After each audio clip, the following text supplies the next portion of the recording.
In the forgotten corners of Oakridge Street, they whispered about Raymond Carter, the blind veteran who kept to himself. What they saw: dark glasses, a white cane, an easy target.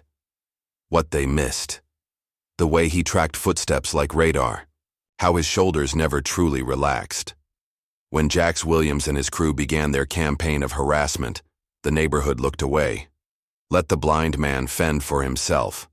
But as spray paint dried on Raymond's door spelling "blind waste," something shifted in his demeanor, a soldier's calculation replacing civilian patience. The boys had made a critical error. They'd mistaken Raymond's restraint for weakness, never questioning why a blind man moved with such deadly precision. They'd soon learn what his enemies in Afghanistan discovered too late. Before losing his sight in combat, Raymond Carter wasn't just any SEAL. He was the one they called Ghosthand, the operator who thrived in darkness when others couldn't see. Just before we get back to it, I'd love to know where you're watching from today, and if you're enjoying these stories, make sure you're subscribed. The mid-morning sun beat down on Oakridge Street as Raymond Carter made his way along the cracked sidewalk. His cane tapped rhythmically against the concrete, creating a metronome that matched his steady, confident pace. At 52, Raymond cut an imposing figure despite his disability. Tall, broad-shouldered, with close-cropped salt and pepper, hair and dark sunglasses that obscured his sightless eyes. "Morning, Mr. Carter," called Mrs. Wilson from her porch. Raymond tilted his head in her direction, lips curving into a slight smile. "Morning, Mrs. Wilson. Smells like your roses are blooming nicely." "You've got a better nose than my late husband." "Had eyes," she chuckled. "Stay cool out there today." Raymond nodded and continued his journey. He'd been living in this neighborhood for 3 years now, ever since he'd decided city life wasn't for him anymore. His modest apartment at the corner of Oakridge and Elm wasn't much, but it was his, a quiet sanctuary in a neighborhood that had seen better days. Behind him, laughter erupted. Young, mocking laughter. "Look at that. Man's like a robot," a voice jeered. Tap, tap, tap. Raymond didn't break stride. He'd heard it all before, the whispers, the rumors. Some said he was just some washed-up veteran living off government checks. Others claimed he'd gone blind from drinking. None of them knew the truth, and Raymond preferred it that way. "Yo, Stevie Wonder, what's in the bag?" another voice called. "Out." Raymond clutched his grocery bag closer. Inside were cans of tuna. Not for him, but for the strays that gathered behind his building. He'd named each one, could recognize them by their footfalls and the unique timbre of their meows. The voices belonged to Jax Williams and his cousin Rico Taylor, 18 and 17 respectively, high school dropouts who'd appointed themselves the unofficial rulers of Oakridge Street. Raymond had never seen their faces, but he knew their voices, their scents, the weight of their footsteps on pavement. "Just ignore them," a woman whispered as she passed Raymond. "Those boys are nothing but trouble." Raymond nodded again. That woman was Diane Foster, a teacher at the elementary school 2 blocks over. Raymond remembered everyone's voice, categorized them in his mind. Friends, neutrals, potential threats. As Raymond rounded the corner to his apartment building, a crumpled fast food wrapper hit him square in the back. He paused momentarily, shoulders tensing, then continued walking. The boy's laughter faded as he entered his building. Inside his apartment, Raymond moved with practiced ease. He didn't need sight to navigate the space he'd meticulously organized. Everything had its place, furniture positioned for efficient movement, cabinets labeled with raised dots, floors kept immaculately clear of obstacles. He emptied his groceries, placing each item exactly where it belonged. When finished, he reached for a small bowl, filled it with tuna, and made his way to the back door that led to a small patch of concrete behind the building. "Come on, friends," he called softly. Within moments, the familiar sound of padded feet approached. "Hello, Scout. Hello, Midnight. Hello, Lady." He greeted each cat by name as they came to eat, recognizing them by their movements and sounds. After feeding the cats, Raymond returned inside and changed into fresh clothes. Tuesday meant the community center, where he volunteered twice a week. He had just finished buttoning his shirt when a knock came at his door. "It's open, Myra," he called. The door opened, and Myra Johnson stepped inside. At 34, Myra worked as a social worker for the county, assigned to check on disabled veterans in the area. Over the past 2 years, she and Raymond had developed, a friendship that went beyond her professional duties. "How do you always know it's me?" Myra asked, the smile evident in her voice. "Lavender hand lotion and coffee," Raymond replied. "And you always knock 3 times, pause, then 2 more. Myra laughed, a warm sound that filled the sparse apartment. "One of these days I'll wear different perfume just to throw you off." "Wouldn't work," Raymond said, a rare smile crossing his face. "Your footsteps are distinctive. Light on the heel, heavy on the toe." Myra set her bag down on his counter. "Ready for the center. Mrs. Palmer is expecting you to help with the sink again. Says no plumber in the city has your sense of touch." Raymond nodded, reaching for his cane. "Lead the way." As they walked to the community center, Myra filled Raymond in on neighborhood gossip. She described the new mural on the side of the grocery store, the pothole the city had finally fixed, the for sale sign in front of the Anderson place. "Those Williams boys were at it again yesterday," she said, her voice dropping. "Broke the windows at the old pharmacy. Police came, but nobody's pressing charges." Raymond's jaw tightened slightly. "Jax and Rico." "You know them?" Myra asked. Surprised. "Know of them," Raymond corrected. "They've taken to following me sometimes. Making comments." Myra stopped walking. "Raymond, you should have told me. That's harassment. We can report." "They're just kids," Raymond interrupted. "Misguided, bored, looking for reactions." "Kids can do real damage," Myra argued. Raymond started, walking again. "I've handled worse." At the community center, Raymond worked efficiently. He fixed Mrs. Palmer's sink, identifying the problem by touch alone, a loose fitting that was causing the leak. He helped set up chairs for the afternoon. Bingo game. He sat with Mr. Adams, a Vietnam veteran with early dementia, listening patiently as the man told the same story 3 times. It was nearly 4 when Raymond left, declining Myra's offer to walk him home. "I know these streets better than most. People with sight," he assured her. "Same time Thursday?" "I'll be here," she promised. Raymond took his usual route home, but something felt different. The air had shifted, carrying new tensions. He slowed his pace, listening intently. Footsteps behind him. 5 sets. Young, energetic. One dragging slightly. Rico's distinctive gait. The smell of cheap cologne and cigarettes. Jax and his crew. Raymond continued walking, his senses heightening as they had countless times before in much more dangerous situations. He counted the distance to the next intersection, mapped escape routes in his mind.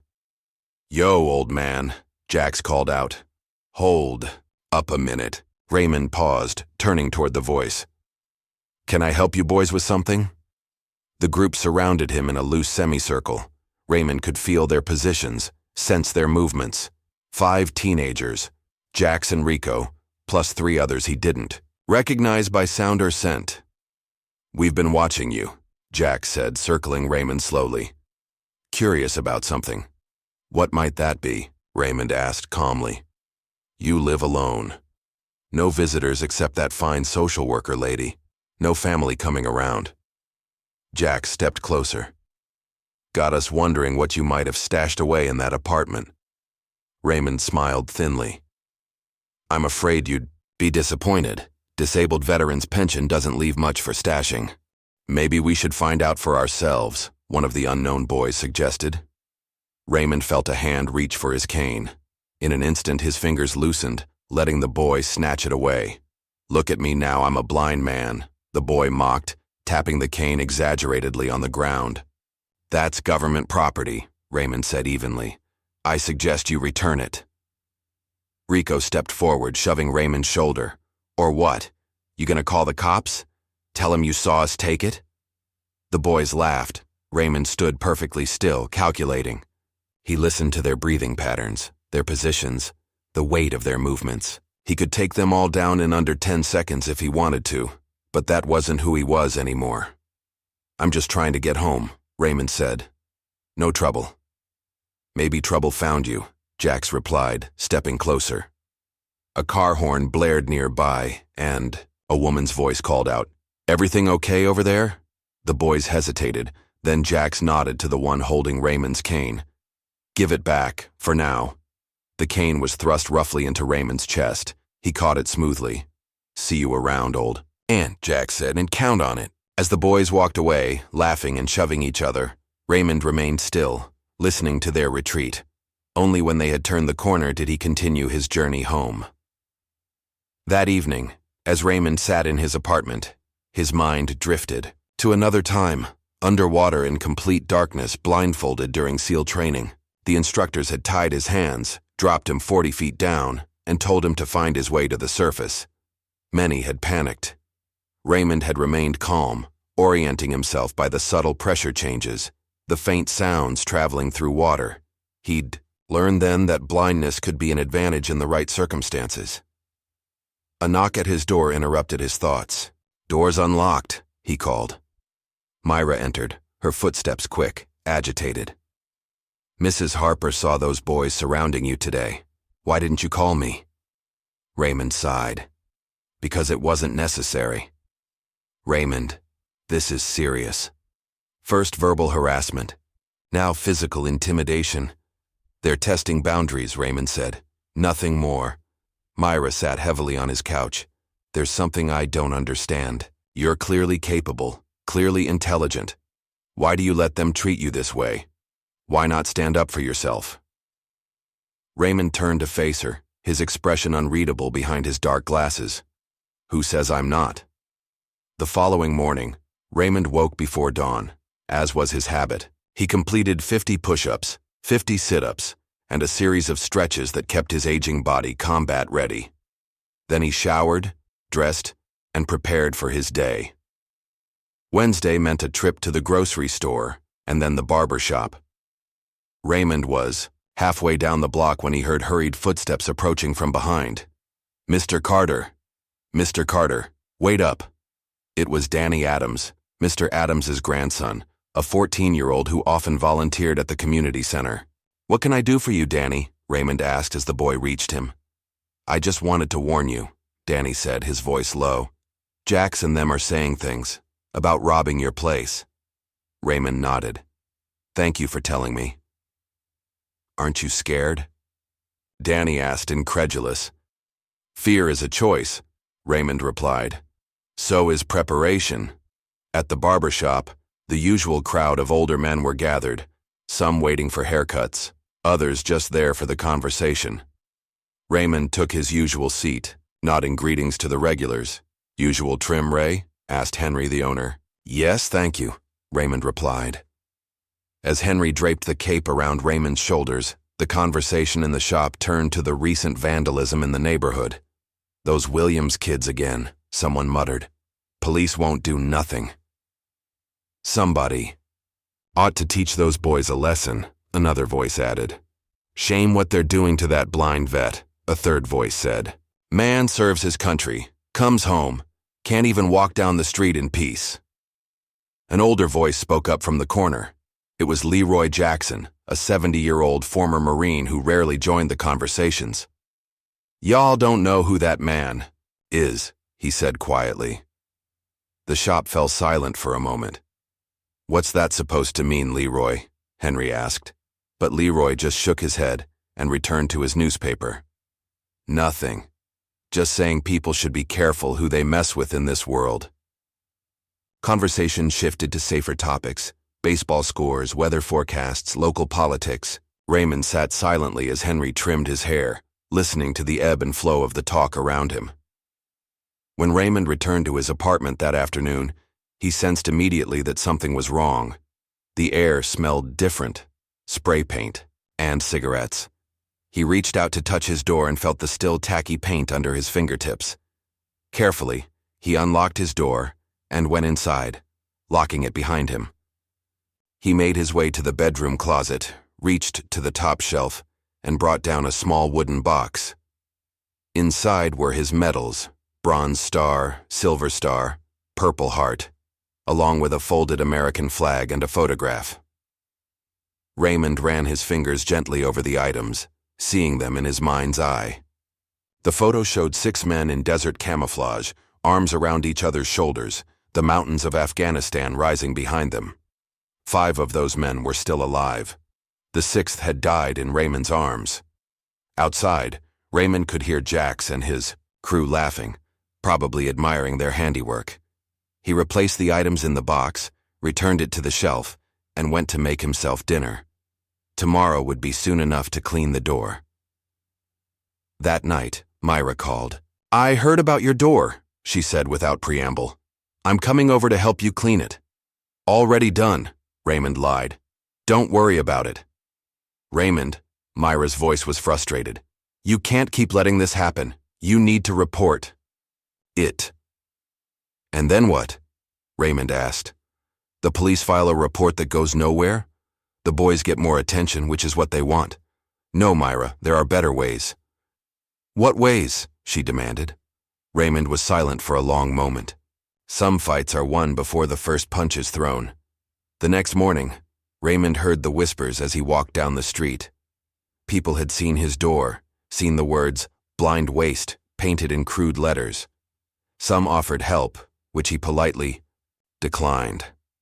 Others just watched him pass, their silence heavy with pity or curiosity. At the corner store, the owner, Bill Thompson, refused to let Raymond pay for his coffee. "On the house today," Bill insisted. "And Ray, if you need anything at all, you just let me know." Raymond nodded his thanks and left. He didn't want charity or pity. What he wanted was respect, not just for himself, but for everyone in the neighborhood who lived in fear of Jax and his crew. As he approached his building, Raymond heard Jax's voice again, closer this time. "Look who it is, the blind waste himself." Raymond stopped, turning toward the voice. "Good morning, Jax." The use of his name startled the boy.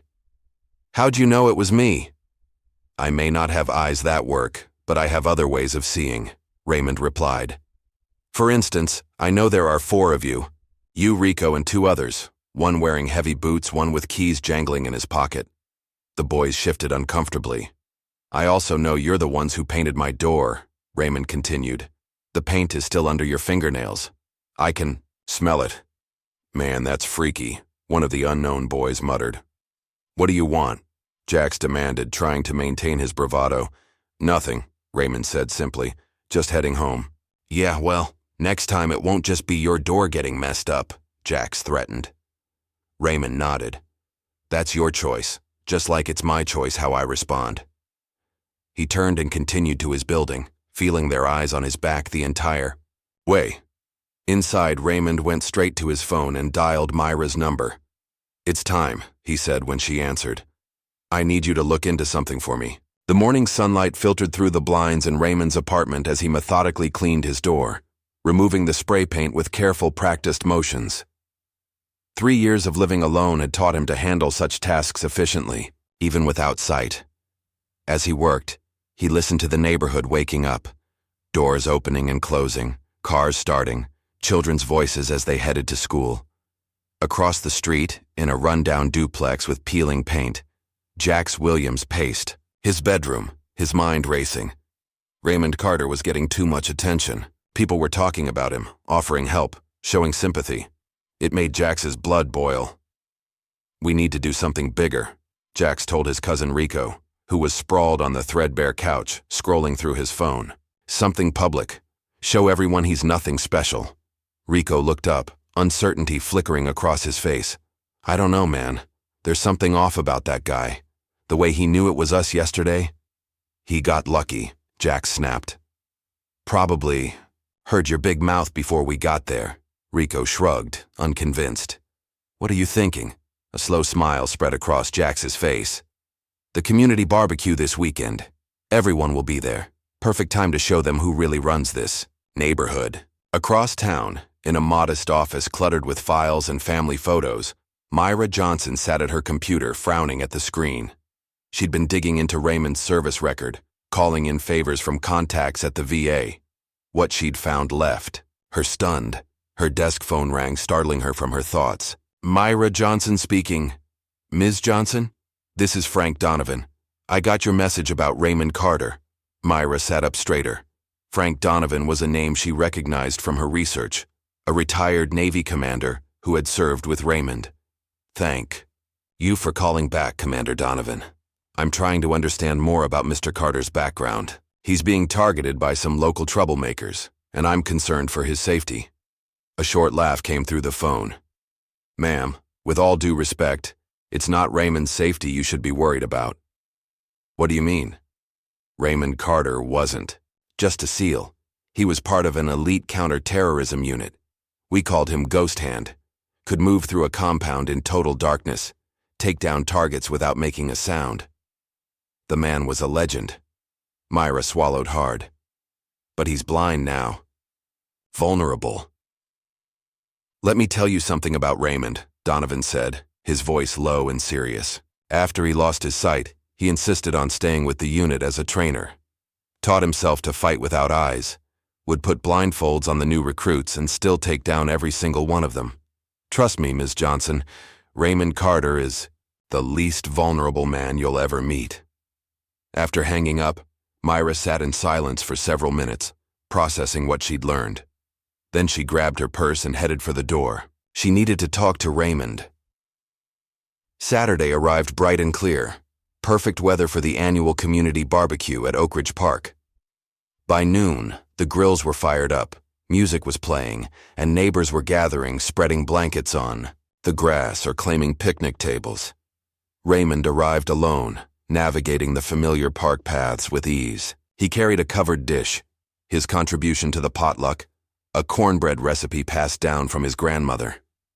Several people greeted him warmly, guiding him to a table where he could set down his dish. "Raymond, over here," Myra called, waving before remembering he couldn't see the gesture. She hurried over, taking his arm. "I saved us seats near the oak tree." "Sounds perfect," Raymond replied, letting her lead him through the crowd. As they walked, Myra leaned closer. "We need to talk about what I found out, about your service record." Raymond's expression remained neutral. Later, they reached the picnic table, where Danny Adams and his grandfather were already seated. Danny jumped up, offering his place to Raymond. "No need, young man," Raymond said with a smile. "I can manage." For the next hour, the barbecue progressed peacefully. Raymond ate, listened to conversations around him, and occasionally contributed to the discussion. To anyone watching, he appeared relaxed, content, just another neighbor enjoying the community gathering. But Raymond's other senses were on high alert. He'd detected Jax and his crew the moment they arrived, tracking their movements through the park by sound and the subtle reactions of people around them. The boys were moving with purpose, circling closer to where Raymond sat. "Mr. Carter, would you like some more lemonade?" Danny asked, reaching for Raymond's cup. Before Raymond could answer, a commotion erupted nearby. Someone bumped into the table, hard, sending plates and cups flying.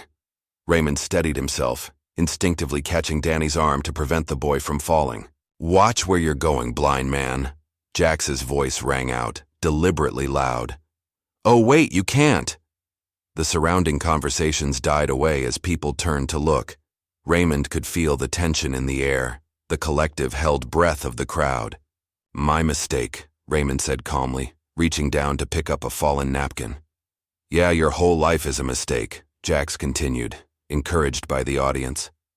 "Government waste, taking up space, pretending to be useful." Raymond remained silent, his face impassive behind his dark glasses. "What's wrong? Cat got your tongue?" Jax moved closer, deliberately invading Raymond's space. "Or are you just scared?" In one fluid motion, Jax shoved Raymond hard. Not expecting the attack, Raymond stumbled backward, losing his balance and falling to the ground. Phones came out as people recorded the confrontation. Some gasped in shock, but no one intervened. "Stop it," Myra shouted, stepping between them. "Leave him alone." Jax ignored her, circling Raymond, who was now sitting in the dirt. "Look at the big, bad blind man now. Not so tough, are you?" Raymond didn't respond. Instead, he turned his head toward a sound only he had detected. A small child crying nearby, frightened by the confrontation. With deliberate calmness, Raymond rose to his feet, brushed off his clothes, and walked toward the child. "It's all right," he said softly, kneeling down. "Everything's fine. What's your name?" "Lisa," the little girl whispered. "Well, Lisa, I bet you have the prettiest smile in the whole park. Would you show it to me? I can't see it, but your mom can. Tell me if I'm right." The child giggled, her fear forgotten. Her mother, standing nearby, gave Raymond a grateful look. Without acknowledging Jax or the crowd still watching, Raymond picked up his cane and walked away, his back straight, his movements fluid and controlled. But Myra, walking beside him, noticed his knuckles whitening around the handle of his cane. Back at his apartment, Raymond sat in silence for a long time. The humiliation burned, not because he cared what Jax thought, but because he had allowed it to happen in front of the entire neighborhood. He had maintained his cover, kept his promise to himself not to return to the violence of his past. But at what cost? As darkness fell, Raymond rose and moved through his apartment with the silent grace that had earned him his code name. He went to the windows, checking the locks. He placed a chair under the doorknob, not because he feared Jax, but out of long-ingrained habit. Then he moved to the center of his living room and began to practice. His movements were precise, flowing from one form to another, martial arts techniques modified for a man without sight. He'd developed these exercises during his recovery, training his body to fight using only sound, touch, and spatial awareness. His hands cut through the air, blocked invisible attacks, struck with controlled power. Across the neighborhood, in the back room of the community center, Myra sat with an open laptop, staring at old news articles. One headline caught her eye. SEAL team rescues hostages in daring night raid. The accompanying photo showed soldiers in full tactical gear, faces blurred for security. But the caption mentioned Lieutenant Raymond Carter as the team leader. Myra picked up her phone and dialed Raymond's number. It rang several times before he answered. "You could have defended yourself today," she said without preamble. "Why, didn't you?" There was a long pause before Raymond replied. "That part of my life was meant for war, not kids." "They're not just kids, Raymond. They're dangerous.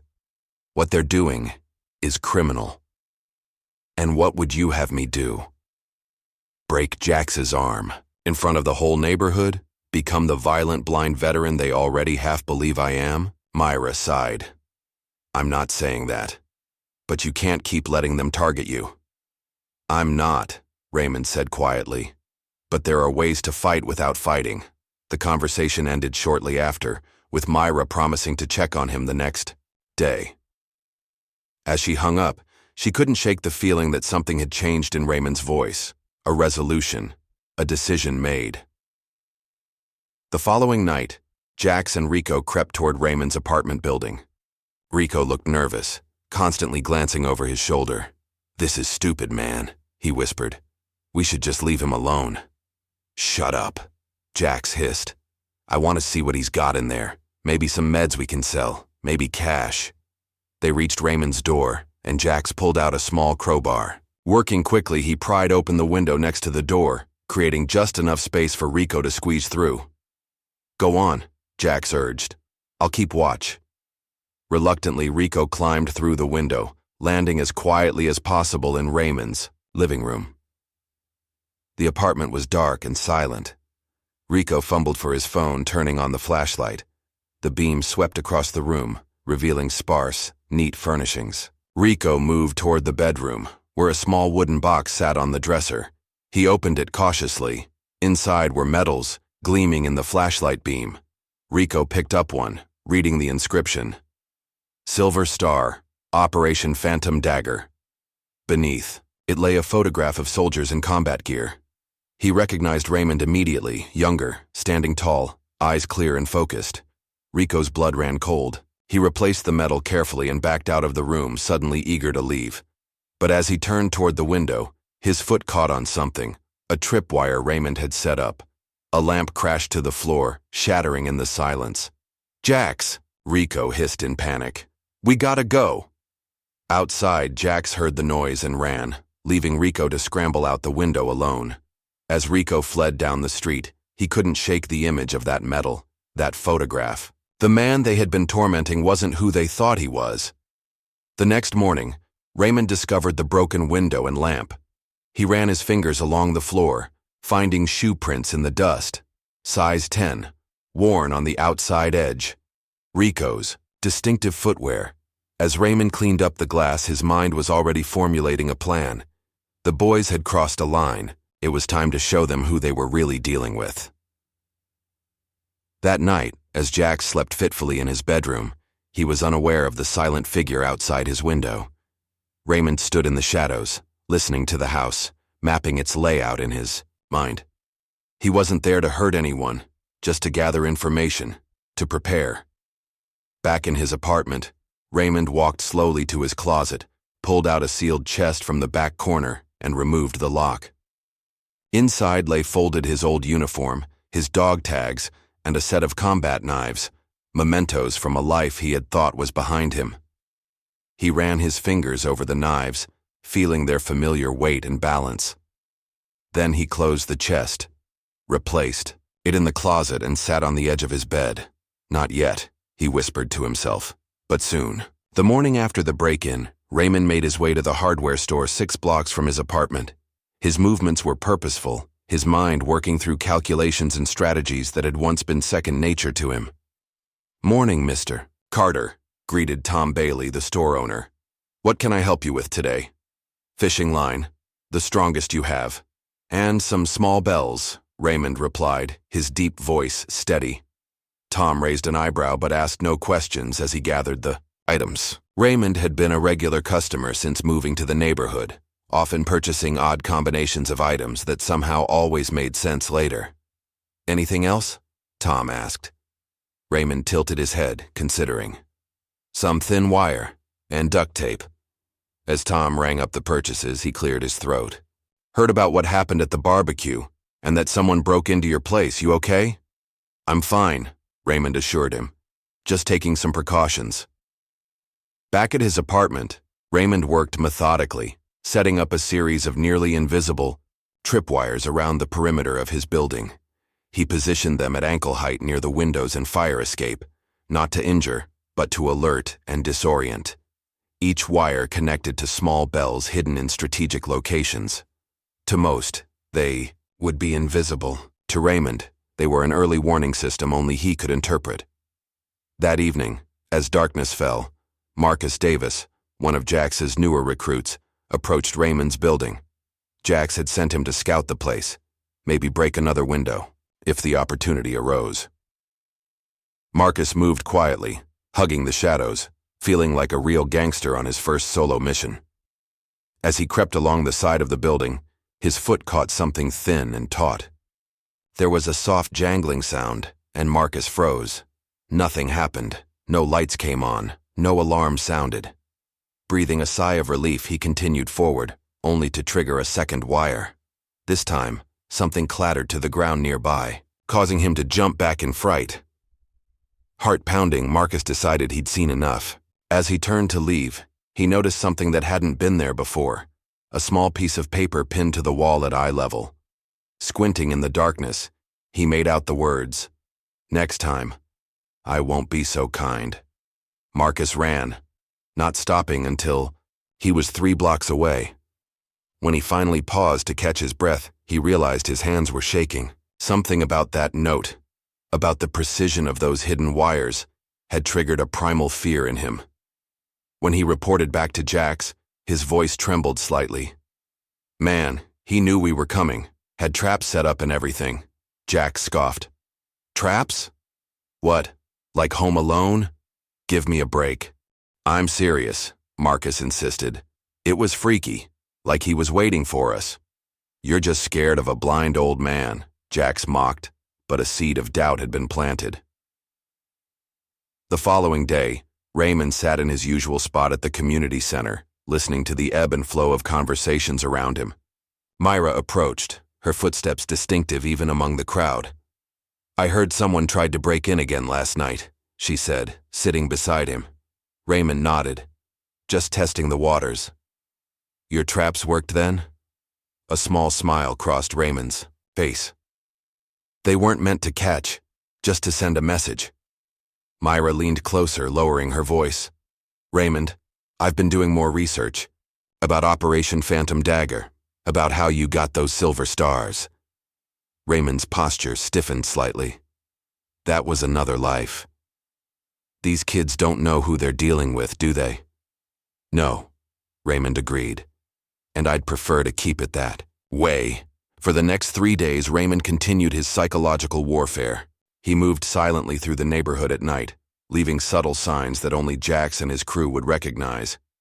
Their tags modified with a ghost-like handprint, their usual hangout spots marked with small strategic scratches that resembled military symbols. During the day, he maintained his normal routine, walking the same routes, feeding the stray cats, volunteering at the community center. But now he could sense the change in atmosphere when Jax's crew was nearby. Their usual bravado had been replaced by nervousness. Whispered conversations that stopped when he approached, all except Rico. Raymond could sense the growing divide between Rico and his cousin. Rico's footsteps had become hesitant. His breathing pattern changed when Jax proposed new plans to harass Raymond.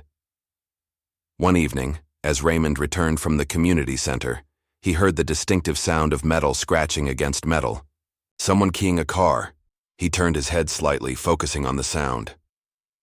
Seals move in silence, a voice whispered nearby. It was Rico, and he was alone. The message wasn't random. Rico had learned something, had figured out part of Raymond's past. That night, Jax paced his room, furious and increasingly paranoid. Someone had keyed his car with those words, "Seals move in silence," and he knew exactly who was responsible. "I'm done playing games," he told Rico, who sat uncomfortably on the edge of the bed. "Tomorrow we end this, in public, where everyone can see." Rico shifted nervously. "I don't think that's a good idea, man." "What? You scared of a blind guy now too?" "You don't get it," Rico said, standing up. "I looked up what that medal meant. The one in his apartment. Silver Star, that's for valor in combat. And Operation Phantom Dagger? That was some serious classified stuff." "So what?" Jax snapped. "He's still blind, still helpless." Rico shook his head slowly. "I don't think he is." The next morning dawned bright and clear. Raymond was returning from his usual coffee run when he sensed Jax approaching from across the street. The boy's footsteps were determined, his breathing elevated. Anger, adrenaline. Raymond stopped walking and turned to face him. "Good morning, Jax." "Ain't nothing good about it," Jax snarled, getting right in Raymond's face. "You think you're smart? Messing with my car? Setting up those stupid wires?" Raymond remained perfectly still. "I don't know what you're talking about." "Liar!" Jax shoved Raymond hard, but this time Raymond was ready. He shifted his weight slightly, absorbing the impact without moving. Frustrated, Jax swung a wild punch aimed at Raymond's face. With a slight tilt of his head, Raymond avoided the blow completely. Jax swung again, and again, Raymond moved just enough to let the fist pass harmlessly by. A crowd began to gather, watching in fascination as Jax continued his assault, growing more frustrated with each missed punch. Raymond didn't strike back, didn't raise a hand in defense. He simply wasn't where the blows landed, moving with a calm efficiency that made it look like Jax was fighting a ghost. Finally, winded and humiliated, Jax lunged forward in a desperate tackle. Raymond sidestepped smoothly, and Jax went sprawling face first onto the sidewalk. The gathered crowd murmured in amazement.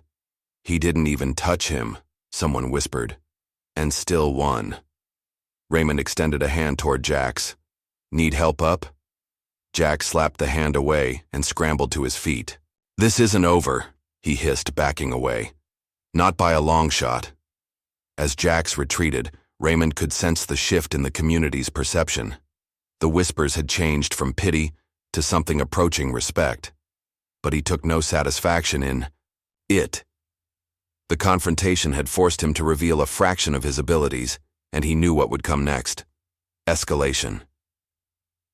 That afternoon, Raymond received a visitor he hadn't expected.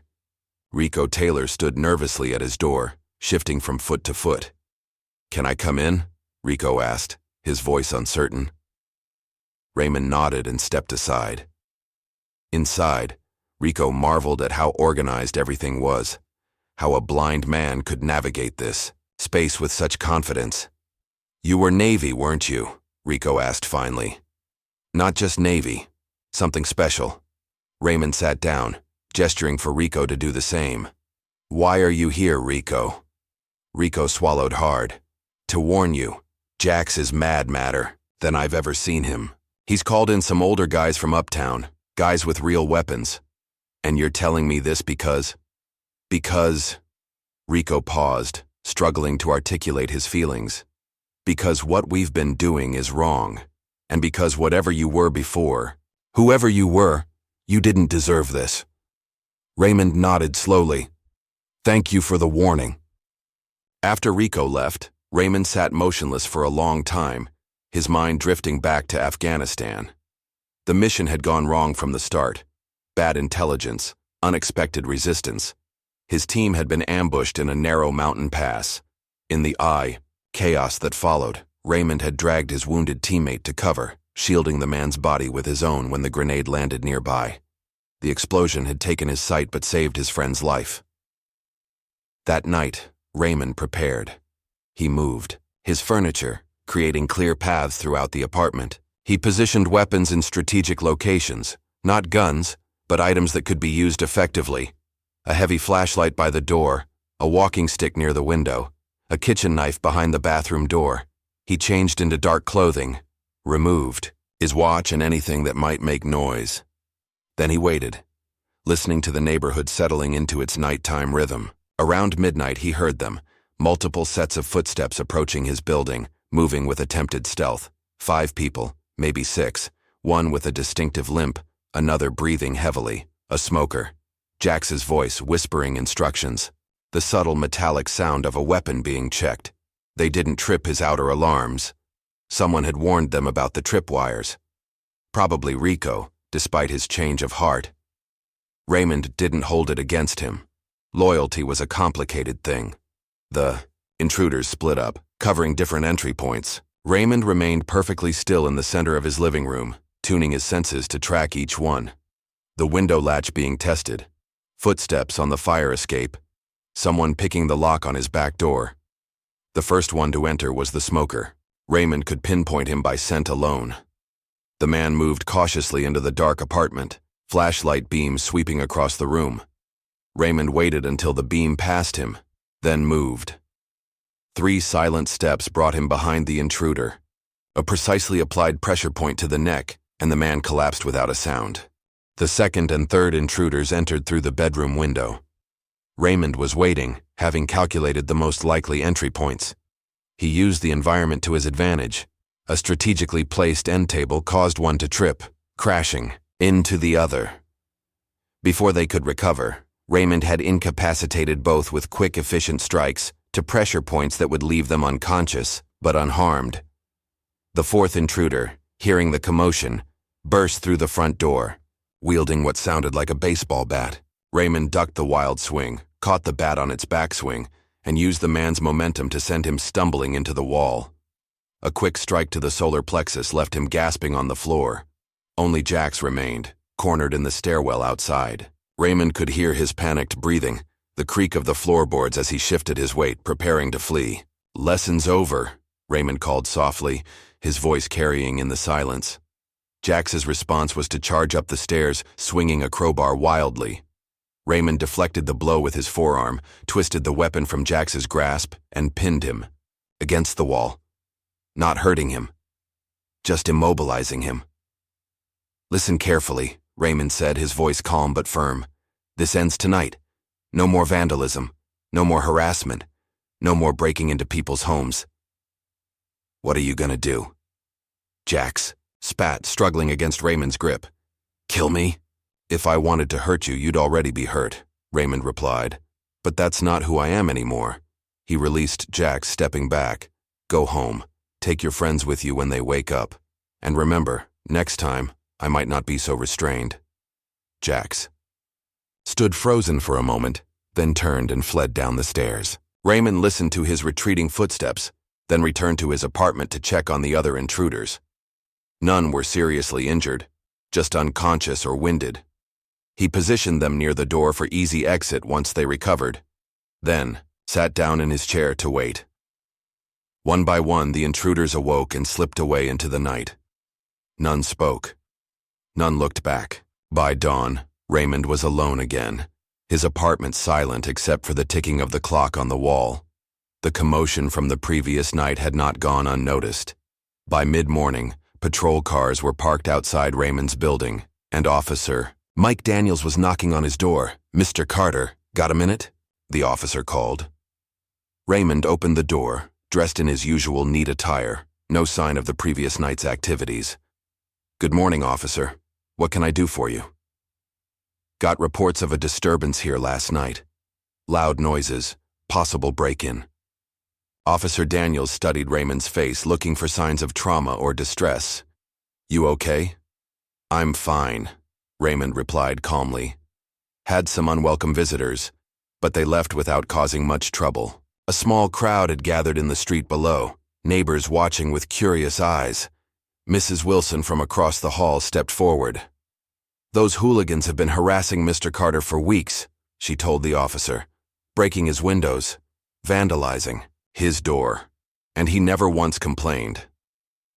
Others joined in, each sharing stories of how Raymond had been targeted, how he had remained dignified through it all. "He never threw the first punch," someone insisted. "Not once." Officer Daniels looked increasingly uncomfortable as more neighbors spoke up. The narrative was clearly shifting from possible assault to justified self-defense. The crowd parted as Myra arrived, slightly out of breath from running. "Raymond, are you okay? I heard what happened." Before Raymond could answer, Officer Daniels pulled Myra aside. "You know this man?" "I'm his social worker," Myra replied. "And yes, I know him very well." She proceeded to give Officer Daniels a detailed account of Raymond's service record, his years as a Navy SEAL, his multiple decorations for valor, the classified operations he'd participated in, and finally, the injury that had taken his sight but not his abilities. The officer, a veteran himself, looked at Raymond with new eyes. After a moment, he straightened and offered a crisp salute. "Sir, I apologize for the intrusion. Looks like you had every right to defend your home." Raymond nodded in acknowledgement. "No apology necessary, officer. You're just doing your job." As the police left and the crowd dispersed, something had changed in the neighborhood. People who had previously avoided Raymond now nodded in greeting.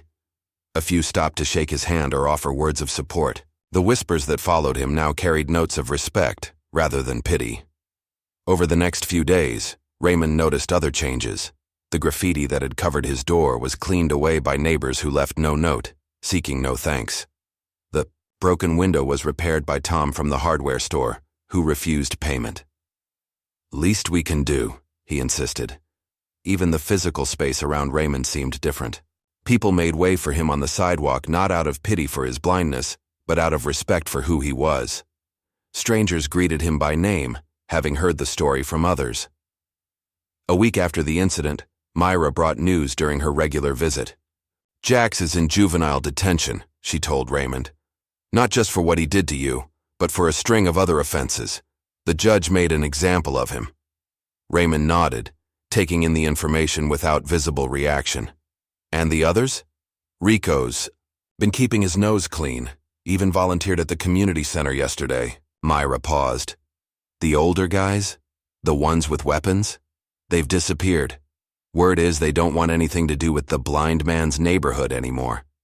That afternoon, Raymond and Myra took their usual walk through the park. The air was warm, filled with the sounds of children playing, dogs barking, life continuing its normal rhythm. "You never talk about it," Myra said suddenly. "Your time as a SEAL. What it was like." Raymond was quiet for a moment, considering. Then he began to speak, telling her about his first mission, a hostage rescue in Somalia that had gone perfectly. He described the camaraderie, the trust between team members, the feeling of knowing your life depended on the man next to you and his depended on you. "We were a family," he concluded, Different backgrounds, different beliefs, but united by purpose. Myra listened, realizing this was the most Raymond had ever shared about his past. "Do you miss it?" she asked. "Parts of it," Raymond admitted. "The brotherhood, the clarity of purpose." They continued walking, their friendship deepening in the wake of shared confidences. That evening, Raymond received an unexpected phone call. The gruff voice on the other end identified himself as Colonel James Walker, Raymond's former commanding officer. "Heard about your little adventure," Walker said without preamble. "Taking on gang members at your age. Still got it, huh?" Raymond smiled slightly. "Just protecting home territory, sir. Well, some of the boys wanted to check in on you. Harris, Rodriguez, Thompson. They're in the area next month. Thought they might stop by." For the first time in years, Raymond felt a spark of genuine excitement. His old team, coming to visit. "I'd like that, sir." The following week brought another surprise. Raymond was at the community center when Myra approached, excitement evident in her voice. "I've been talking to the director," she said. "We want to start a self-defense class for local teens, teaching them discipline, control, how to avoid fights rather than win them." She paused. "We were hoping you might consider teaching it." Raymond tilted his head, considering the proposal. "You sure that's a good idea? Me teaching kids to fight?" "No," Myra corrected. "You teaching them when not to fight. There's a difference." After a moment's thought, Raymond nodded. "I'll think about it." As he made his way home that evening, Raymond's mind drifted to his SEAL training days. He remembered his commander's words after a particularly grueling exercise. "Your mission isn't over when the battle ends. It's over when your community is safe." At the time, he'd thought it referred only to the communities they were sent to protect overseas. Now, he understood the broader truth of those words. The next morning, Raymond was surprised by a knock at his door. When he opened it, he recognized the nervous breathing pattern immediately. Tino Garcia, one of the boys who had once followed. "Jax, Mr. Carter," Tino began hesitantly. "I heard you might be starting a class at the center. Teaching, you know, how to defend yourself." "Possibly," Raymond replied. "Why do you ask?" "I was wondering." Tino shifted uncomfortably. "Would it be okay if I signed up? I mean, after everything." Raymond's expression softened slightly. "You're not too late, Tino. Classes start next Tuesday." As Tino left, thanking him profusely, Raymond stood on his porch for a long moment. He listened to the sounds of his neighborhood, children laughing, cars passing, music playing from open windows. He felt the warmth of the sun on his face, the gentle breeze carrying familiar scents of cooking and flowers. For the first time in years, Raymond Carter felt truly at home. Not just existing in a space, but belonging to a community. His hand rested lightly on his cane, but his posture was that of a warrior, calm, proud, ready for whatever might come next. 3 weeks had passed since the night Raymond had defended his home. The neighborhood had settled into a new rhythm, one where Raymond was no longer the subject of whispers and pity, but of respect and even admiration.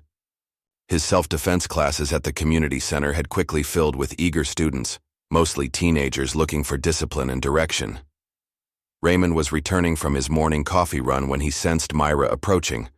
Her footsteps hurried, her breathing pattern indicating concern. "Raymond," she called, catching up to him. "I need to tell you something." He stopped, turning toward her voice. "What's wrong?" "Jax Williams was released yesterday," Myra said, her voice low. "Early release, due to overcrowding. His record's still sealed because he's a juvenile, but he's back in the neighborhood." Raymond absorbed this information silently, his expression unchanged behind his dark glasses. "Then his lessons aren't done yet," he said finally. "What does that mean?" Myra asked, worry evident in her tone. "It means I'll be ready," Raymond replied simply. "If he's learned his lesson, there won't be a problem. If not..." He let the sentence hang unfinished. Across town, in a rundown apartment complex known for drug activity and violence, Jax Williams sat in a dingy living room, nursing both his wounded pride and a beer he was too young to legally drink. The 3 weeks in juvenile detention had changed him, not for the better. The humiliation of being defeated by a blind man, followed by the mockery of his fellow detainees when the story spread, had hardened something inside him. "You sure about this guy?" asked the man across from him. Andrew Drex Dixon was 26, with a sheet of prior convictions and a reputation for violence that made even hardened gangbangers wary. "I'm telling you, he's just some blind vet." "Who got lucky?" Jax insisted, though his voice lacked conviction. "Controls the whole block now. People listening to him, respecting him. Should be us running things." Drex leaned back, evaluating Jax with cold eyes. "And what's in it for me? Why should I care about your beef with some blind dude?" "Because he's in the way," Jax argued. "That neighborhood could be prime territory. Low police presence, lots of old people with cash and meds. But as long as he's there playing neighborhood watchdog, we can't move in." Drex considered this, seeing the potential profit. "All right, we'll pay your blind man a visit. Show him who really runs things around here." The next evening, as dusk settled over the neighborhood, Raymond was walking home from the community center. His last class had run late, and the streets were quieter than usual. As he turned down the alley that served as a shortcut to his apartment, Raymond immediately sensed the change in the environment, the subtle displacement of air, the faint smell of unfamiliar cologne, the almost imperceptible sound of controlled breathing. "Good evening, gentlemen," Raymond said calmly, stopping in the middle of the alley.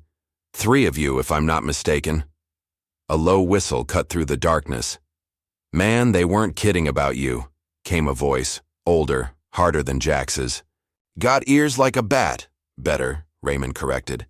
"Bats can't hear the safety being clicked off a pistol at 20 paces. There was a momentary silence, then the sound of someone stepping forward. "Name's Drex. I'm a friend of Jax.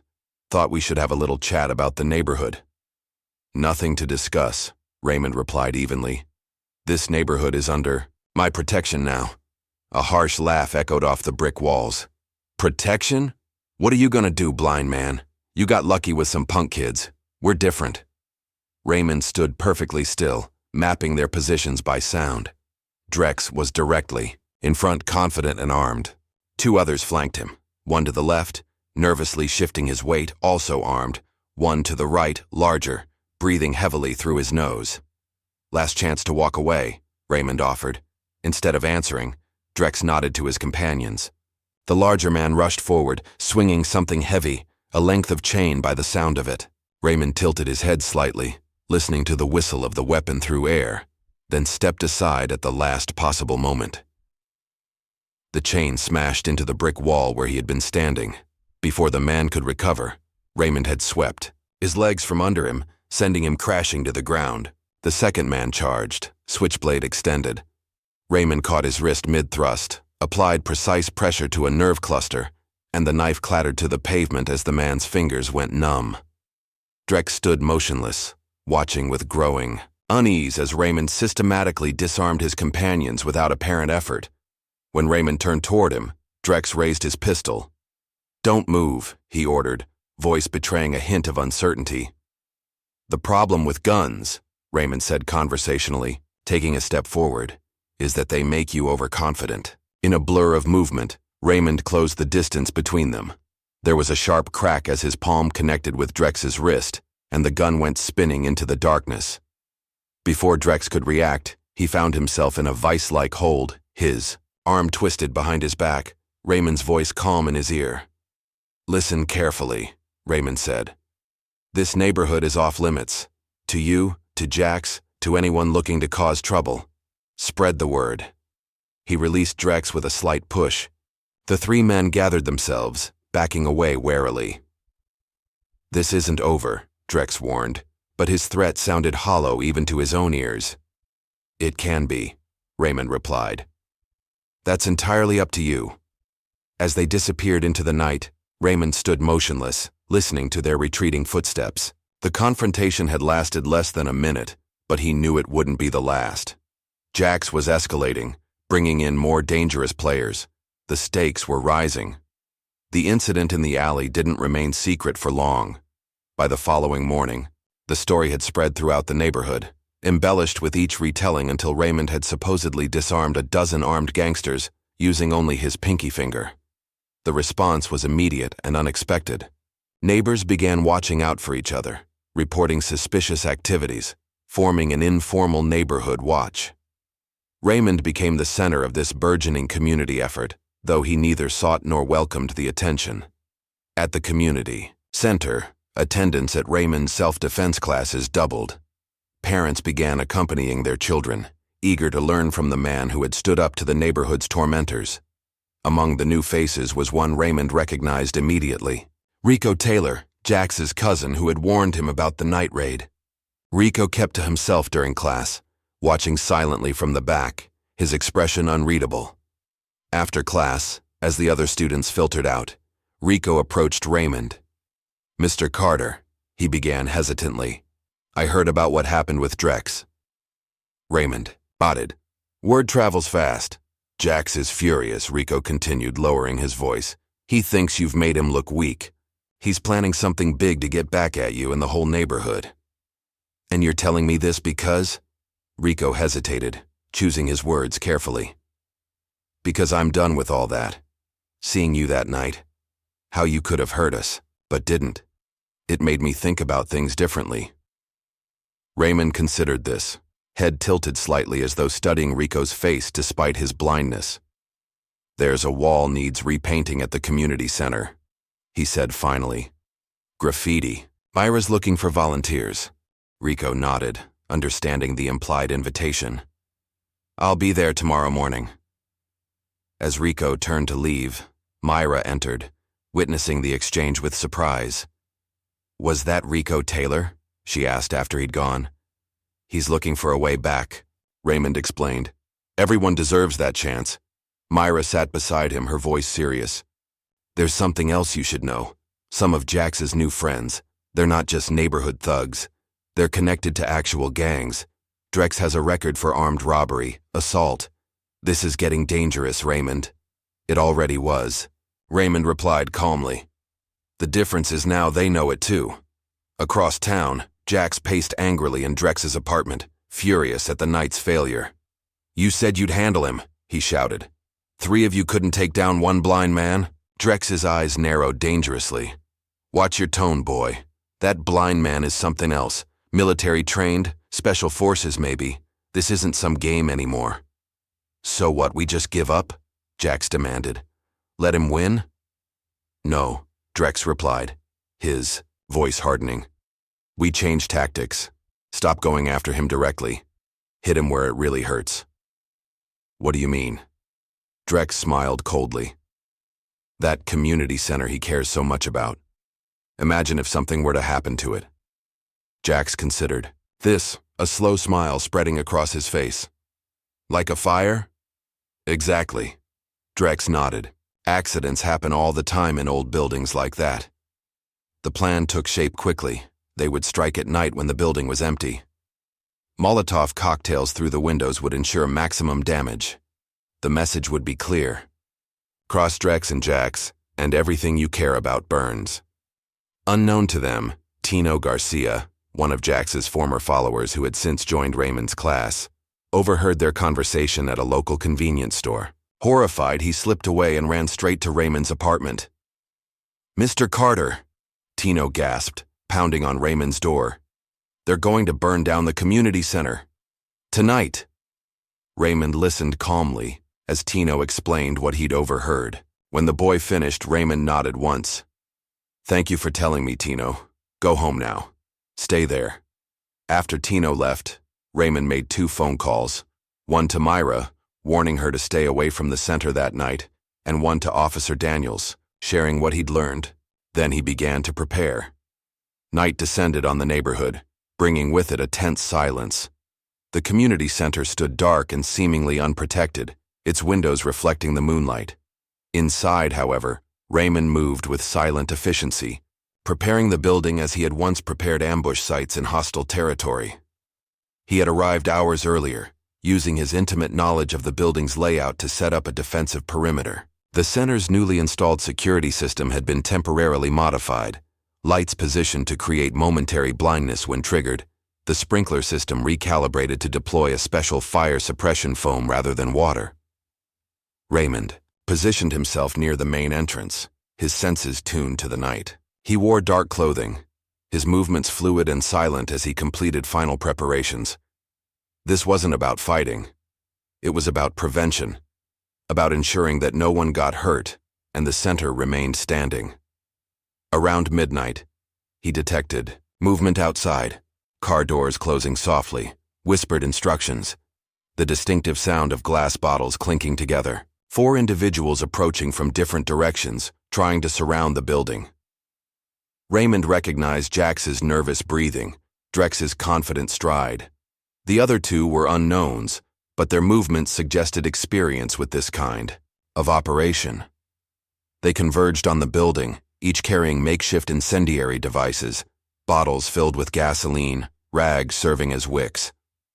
Drex positioned himself near the back entrance, chuckling softly. "That blind fool won't see this coming," he whispered to his companion. Inside, Raymond smiled thinly at the irony. He moved to the control panel he had installed earlier and waited for the perfect moment.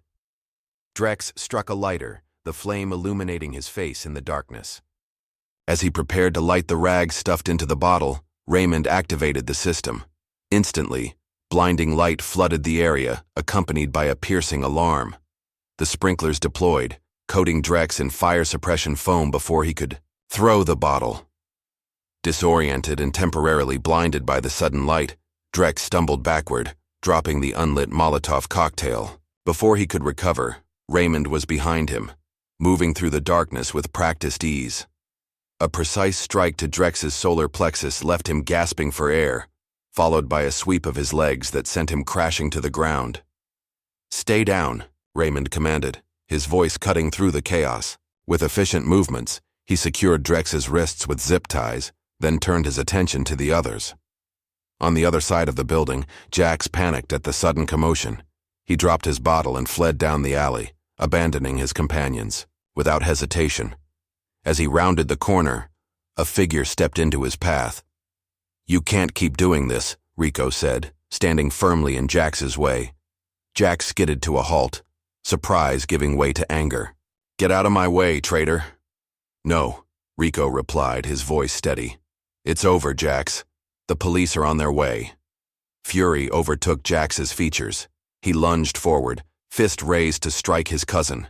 Before the blow could land, a hand intercepted. Raymond, appearing seemingly from nowhere to catch Jax's arm mid-swing. "Enough," Raymond said quietly. Jax struggled against Raymond's grip, fear and rage warring in his expression. "What are you going to do? Beat me up like you did Drex? Kill me?" Raymond released Jax's arm and stepped back. "I've never wanted to hurt you, Jax. Not once. That's not who I am." "Then what do you want?" Jax demanded, his voice cracking slightly. "For you to understand that your real enemy isn't me or Rico or this neighborhood," Raymond replied. "It's what's in here." He tapped his own chest. The anger. The need to prove yourself through destruction rather than creation. The fight seemed to drain out of Jax all at once. He sank to his knees on the pavement, the weight of everything. His failed attacks on Raymond, his escalating crimes, his betrayal of his own community, crashing down on him. In the distance, police sirens wailed, growing louder by the second. Raymond turned his head toward the sound, then back to Jax. "It's not too late to change course," he said quietly. "The road back is harder, but it's there if you want it."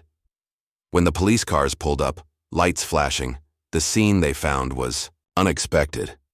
Raymond stood calmly near the community center's entrance, Drex and his accomplices secured and waiting. Rico stood nearby, watching his cousin who sat silently on the curb, head bowed. Officer Daniels approached, taking in the situation with a practiced eye.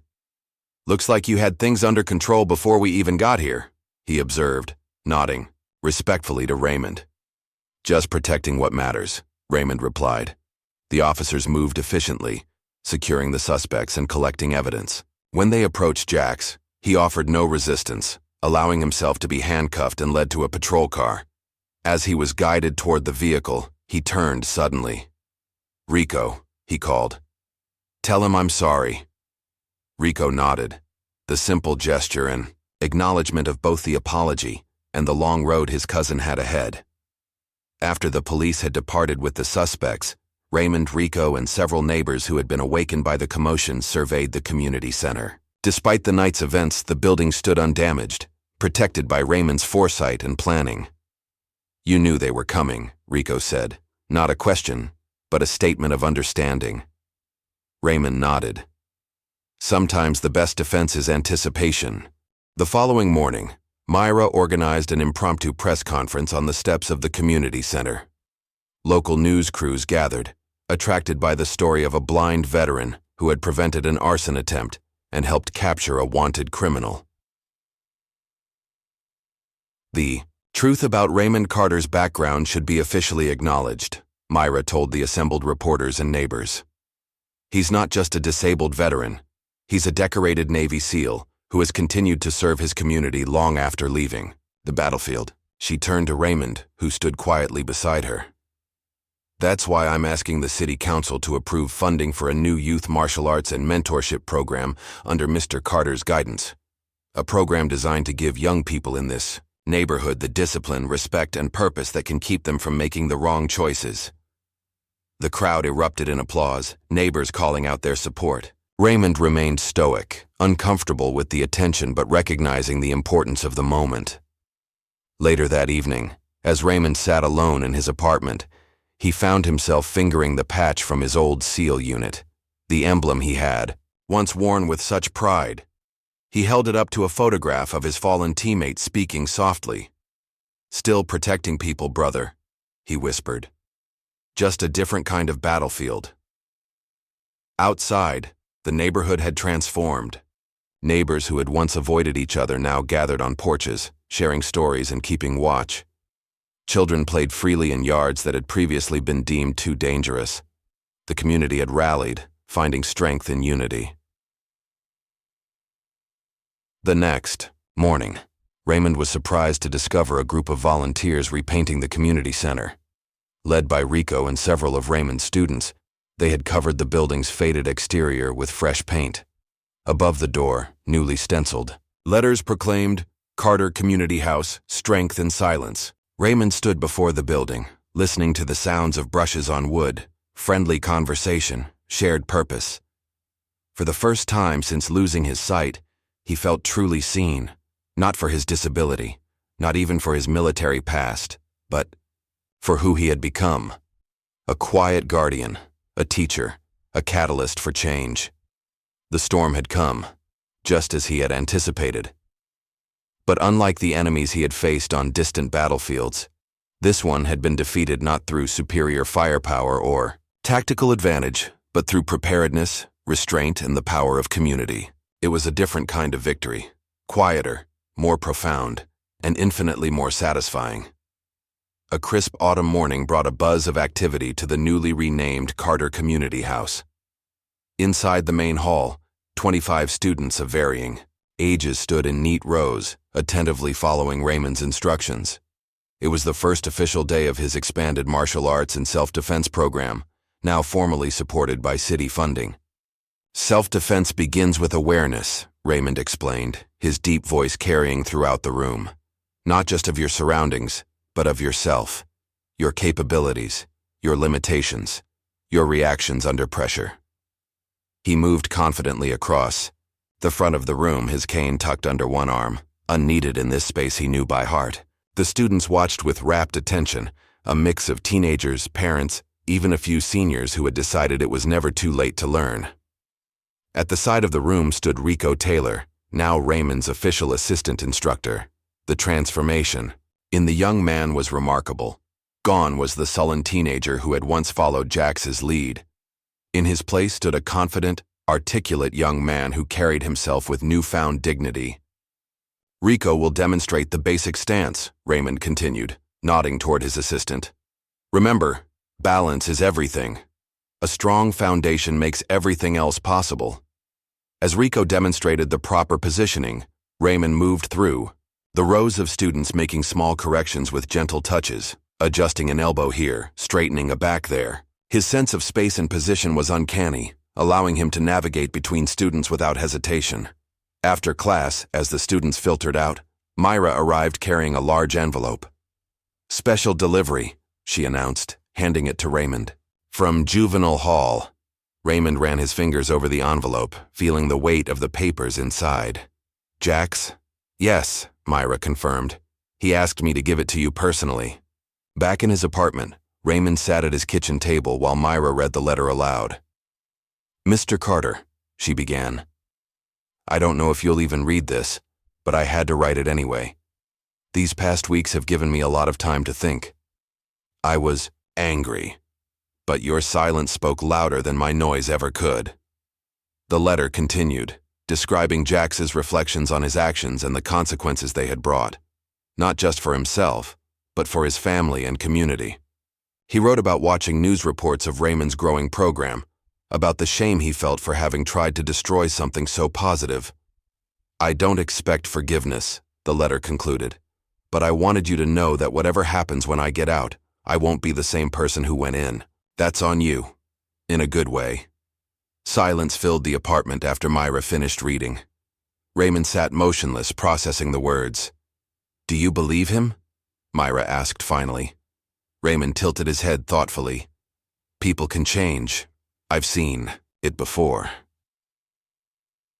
The following morning, Raymond stood before his class, parts of Jax's letter fresh in his mind. He had decided to share selected passages, not to embarrass Jax, but to illustrate an important lesson.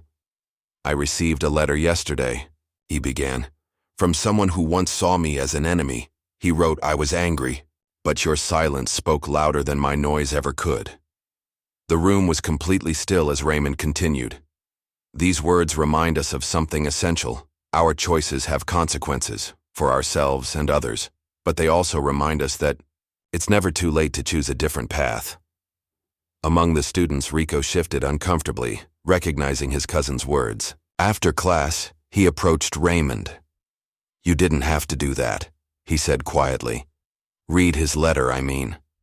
"I didn't do it for Jax," Raymond replied. "I did it for everyone who needs to hear that message, including you." Later that week, Myra brought troubling news during her regular visit to the center. "There's a citywide youth fighting ring that's been discovered," she explained, her voice tight with concern. "Kids as young as 13 being recruited to fight for entertainment and gambling, some of them from our neighborhood." Raymond nodded, absorbing the information. "What are the authorities doing about it?" "Investigating, but it's complicated. The organizers are careful, using abandoned warehouses, changing locations. By the time police arrive, everyone's gone." Myra hesitated. "I was thinking, maybe we could do something?" Raymond considered this for a moment. "We're already doing it," he said finally. "We train the kids so they'll never fall for it. Give them discipline, purpose, community. Those are the best weapons against exploitation." Myra smiled, squeezing his arm gently. Always the strategist. Word of Raymond's program continued to spread beyond the neighborhood. 2 months after the attempted arson, a city council member visited the center to observe a class. Impressed by what she saw, she promised additional funding and support. Other instructors began volunteering their time. Among them, surprisingly, was Jason Miller, one of Drex's former crew. He arrived one afternoon, nervous but determined. "Asking to speak with Raymond, Mr. Carter," he began hesitantly. "I used to run with Drex. That night at the center, I was supposed to be there, but I backed out at the last minute." Raymond remained silent, his expression unreadable behind his dark glasses. "I've been watching what you're doing here," Jason continued. "Teaching kids another way. I wanted to, I know some boxing. Trained for years before I got mixed up with Drex. Thought maybe I could help out. Give something back." The room fell silent as everyone awaited Raymond's response. Finally, he nodded. "People can change," he said simply. "I've seen it. The program expanded rapidly." Other retired veterans volunteered their expertise, drawn by the opportunity to serve their community in a new way. What had begun as a simple self-defense class evolved into a comprehensive youth development program, offering not just martial arts training, but mentorship, academic support, and community service opportunities.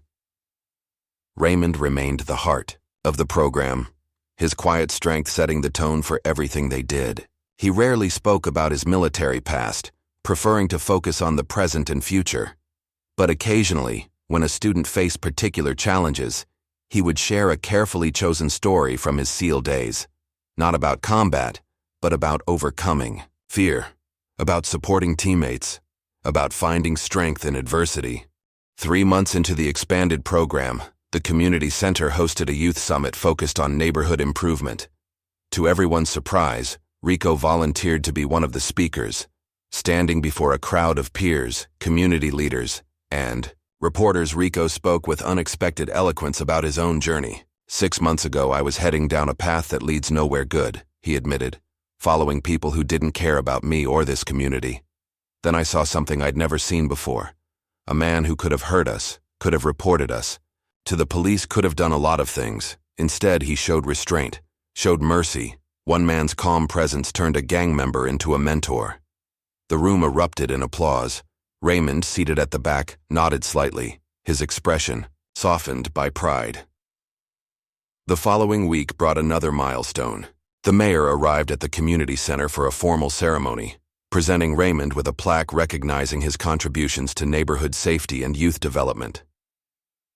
"This belongs on the wall here," Raymond insisted after accepting the award. "Not in my home. What we've built is a community achievement, not an individual one."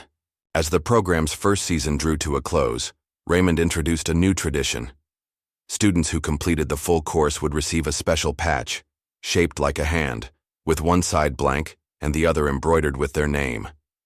"This represents the two sides of strength," Raymond explained as he presented the first patches. "The open hand that can strike and the hand that can help. The choice is always yours." The final class of the season was a celebration, demonstrations of skills learned, recognition of progress made, and a community meal afterward. Raymond stood before his full class, leading them in controlled breathing exercises, his cane resting unused against the wall. The room was filled with a sense of calm energy, of potential waiting to be channeled in positive directions. As students and families mingled after the ceremony, Rico approached Raymond with an unusual request. "Some of us were thinking," he began, "maybe we could call ourselves the Ghosthand students, after your old code name?" Raymond raised an eyebrow, surprised that this detail had spread. "Where did you hear that name?" Rico grinned. "People talk, especially about legends." Raymond shook his head, but a small smile played at the corners of his mouth. "The name isn't important. What it stands for, that's what matters." As the community center emptied that evening, Raymond remained behind, moving through the quiet space. He traced his fingers over the new equipment, the repaired walls, the plaque bearing his name. What had once been a building was now truly a home, for him and for the neighborhood he had come to protect. Spring brought new beginnings to the neighborhood. Cherry blossoms dotted the trees lining Oakridge Street, their sweet scent carried on gentle breezes. At the Carter Community House, preparations were underway for the new season of classes, with enrollment numbers doubled from the previous year. In a small ceremony attended by staff and regular volunteers, Raymond formally appointed Rico Taylor as his assistant instructor.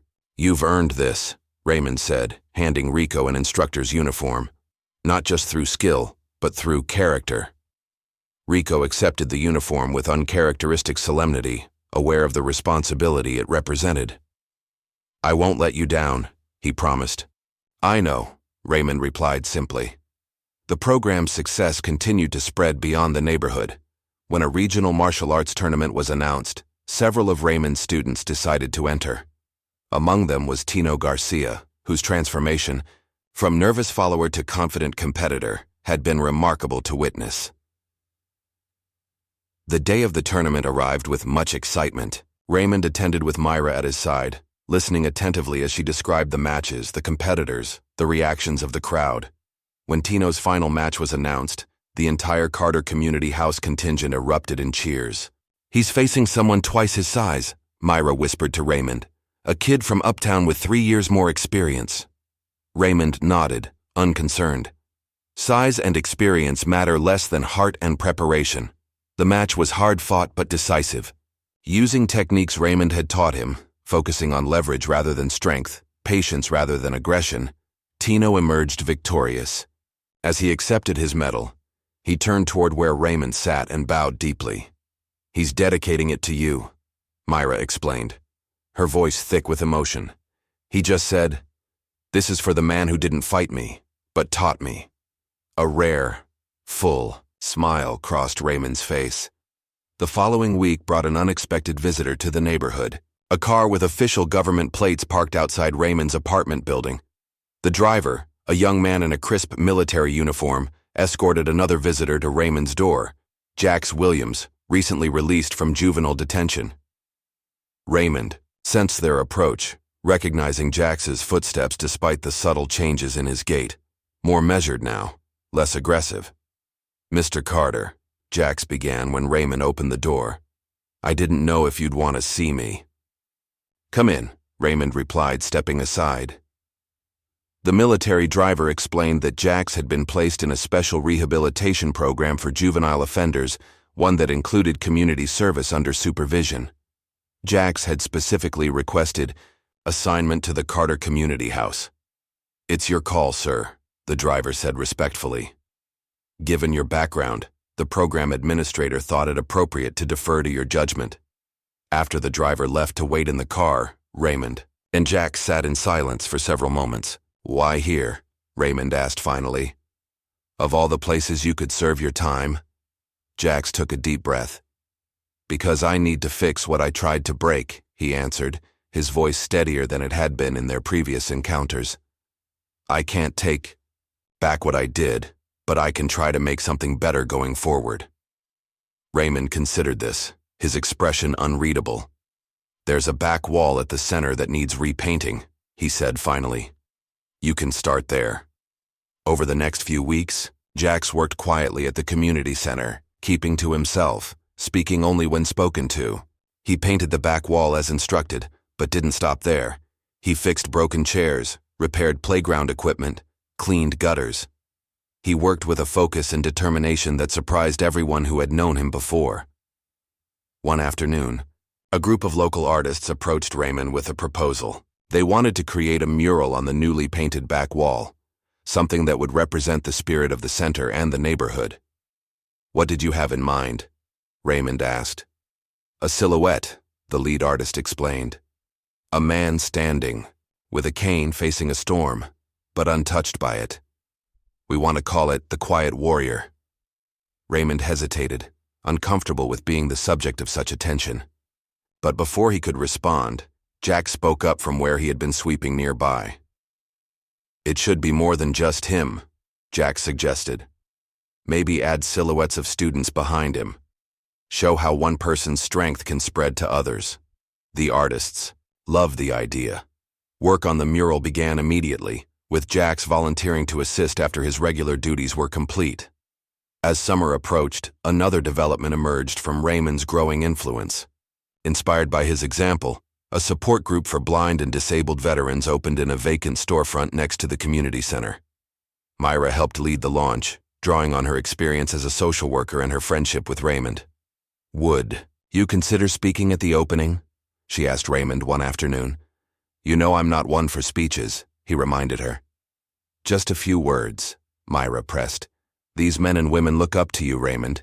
Your journey gives them hope." Reluctantly, Raymond agreed.